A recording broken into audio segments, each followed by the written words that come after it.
Nagdaan na naman ang isang buong taon at sa kabila ng sunod-sunod na kalamidad na dinanas ng ating bansa nitong 2025, tuloy-tuloy pa rin ang serbisyo, programa at inisyatibo ng kagawaran. Ang Department of Social Welfare and Development, walang sawang nagbibigay ng aruga at kalinga sa mga taong higit na nangangailangan ng tulong. Narito ang ilan sa mga programa, serbisyo at innovations ng DSWD noong 2025.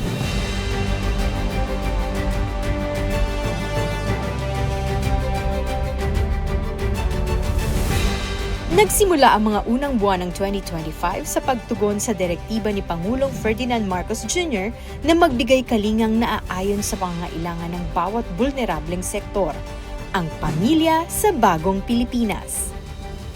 Isa ito sa mga inisyatibo ng gobyerno na naglalayong isulong ang digitalization na mas naglalapit sa mga programa at serbisyo ng DSWD sa bawat pamilyang Pilipino. Ang plano, isang one-stop service na maaaring ma-access lahat ng serbisyo online. Ilan sa mga programang sinimulang binuo ng DSWD ay ang mga sumusunod.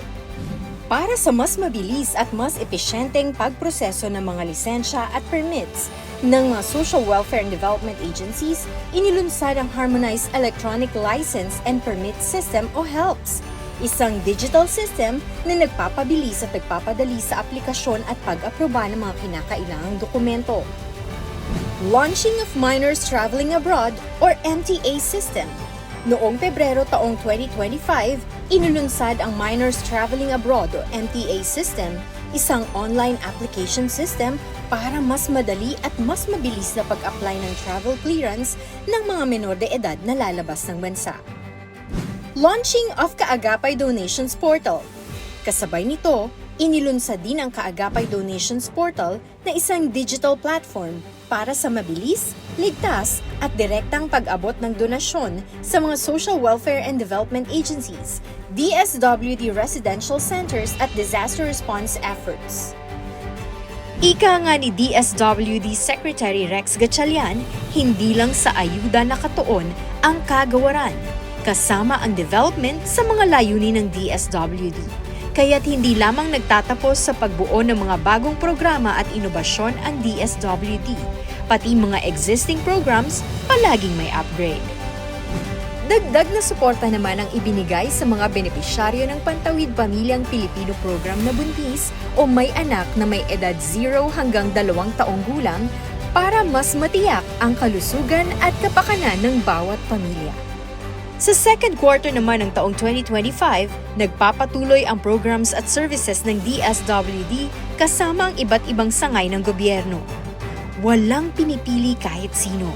Para sa maagap at inklusibong pagbibigay ng serbisyo, inumpisahan na ang pilot testing ng Unified ID System para sa 200,000 persons with disabilities sa piling local government units. Serbisyong puno ng puso. Bagong Crisis Intervention Program Satellite Office sa Commonwealth. Binuksan ang bagong Crisis Intervention Program Satellite Office sa Commonwealth para mas maging komportable at mas maayos ang pagbibigay ng tulong sa ilalim ng Assistance to Individuals in Crisis Situation o AICS. Isang bansang walang sinuman ang nagugutom. Walang Gutom Cook-Off Challenge. Ipinamalas din ng mga benepisyaryo ng Walang Gutom program ang kanilang husay sa pagluluto ng masarap, masustansya at abot-kayang mga putahe. Patunay na ang tamang nutrisyon ay kayang isulong sa bawat tahanan. At dahil kasama sa mga prioridad ng DSWD ang mga persons with disabilities at senior citizens, kasama na ang mga pregnant women, students, ang pagbabalik ng Love Bus na ngayon ay electric buses na, umaarangkada na rin sa mga kalsada para sa kanilang pagko-commute. Improved at high-tech na, nagsisilbi pang pangkabuhayan ng SLP Association na binubuo ng kapwa persons with disabilities. Persons with Disabilities Electric Transportation Service Project for SLP Associations. Sa ilalim ng PWD ETS project, Nagbukas ng mga oportunidad para sa mga SLP Association na magkaroon ng electric vehicles bilang pangunahing kabuhayan at simbolo ng inklusibong kaunlaran. Ang pagbabalik ng Love Bus Project. Muling inulunsad ang Love Bus Project sa 14 na lokal na pamahalaan sa NCR gamit ang 40 PWD ETS electric buses, 10 love buses at 30 corporate buses para sa mas accessible at comfortable na biyahe. Patuloy ang DSWD sa paggawa ng mga programa para sa pagpapaunlad ng pamumuhay ng mga bulnerableng Pilipino. At ang tagumpay ng mga programa at serbisyo ay nasusukat sa tagumpay na nakakamit ng mga benepisyaryo. Mahigit 200,000 4-piece households naman ang matagumpay na nakagraduate noong 2025. Mga pamilyang nakamit ang Level 3 o self-sufficiency sa ilalim ng programa. May mga programa rin na nagpapatuloy ang paglawak sa iba't ibang panig ng bansa. Masusing pinag-aaralan ng kagawaran para ito ay mas mapahusay pa. Naipatupad ang 1,932 Local Adaptation to Water Access o LAWA sites at 3,186 na binhi sites bilang pagtitiyak sa kabuhayan, seguridad sa pagkain at access sa malinis na tubig upang labanan ang gutom at kahirapan. Hindi naman pahuhuli ang disaster response ng DSWD sa panahon ng kalamidad. Isa sa mga pangunahing tulong ay ang pamamahagi ng family food packs para sa mga pamilyang apektado. Ngayong taon, naitala ang pinakamalaki at pinakamalawak na produksyon at distribusyon nito. Tulong para sa mga individual at pamilyang bumabangon.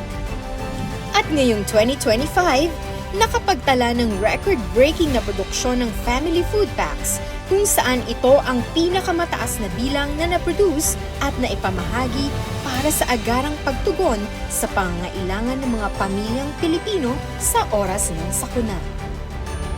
Salamat sa inyong patuloy na pagtitiwala sa DSWD.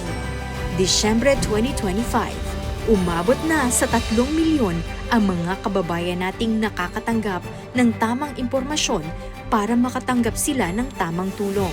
Hanggang social media, hangad ng kagawaran na kayo ay maprotektahan mula sa mapang-abuso at mapagsamantalang loob. Dahil sa DSWD, bawal ang fake news. Ilan lamang yan sa milestones at accomplishments ng DSWD sa nagdaan na taong 2025. At sa 75 taong anibersaryo ng DSWD ngayong 2026, makakaasa kayo na kami ay magpapatuloy sa pagbibigay ng serbisyong may extra love at extra care. Kasama niyo kami sa bawat luha, saya at tagumpay. Patuloy na magbabalik sigla at pag-asa. Dahil sa DSWD, bawat buhay ay mahalaga.